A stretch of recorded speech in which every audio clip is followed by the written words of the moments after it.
इनके बारे का रहा तो आप बताए हो। हाँ ते बताए जा। अरे गोरिया चढ़ल बतोर जवानी। अरे के हाँ अरे गोरिया चढ़ल बतोर जवानी।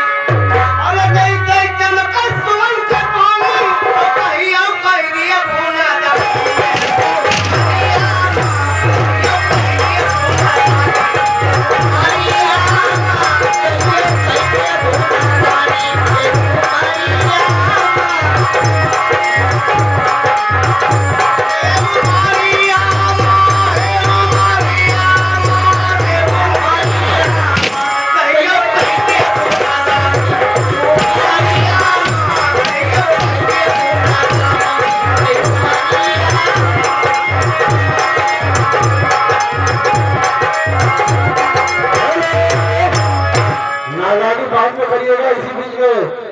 माननीय स्वागत वर्मा आपकी तरफ से 54 रुपए का पुरस्कार हमारी तरफ से भैया को बहुत बहुत नमस्कार।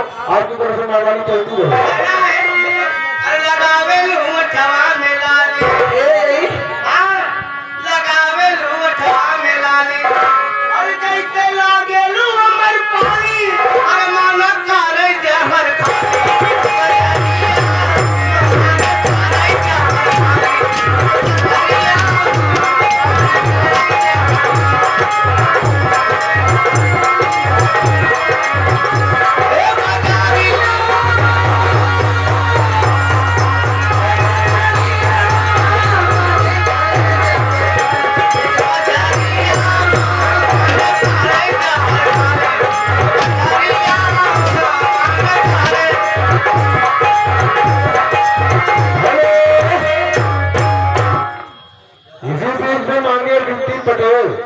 पटेल हार्डवेयर अंतोला नगर आपकी तरफ से ग्लूकोज चढ़ाने के लिए 501 रुपए का पुरस्कार। तैयार खाने की आवश्यकता नहीं है और 501 रुपए का पुरस्कार हमारे तरफ से भैया को बार बार नमस्कार। आप लगे रहिए।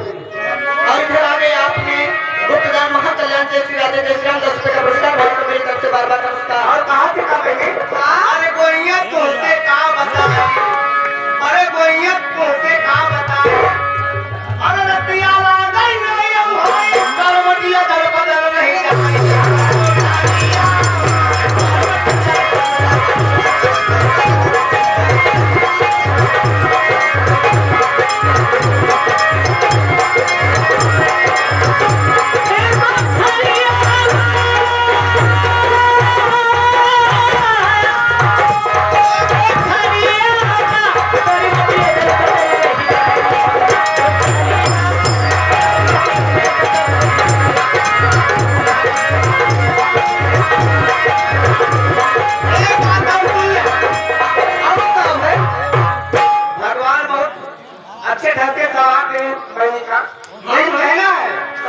भगवान की हले का जब सुभराई जगन बोल तो रमजान भगवान की हले का जब सुभराई अब ये करा सब तू बताई सतिया राम लूट ले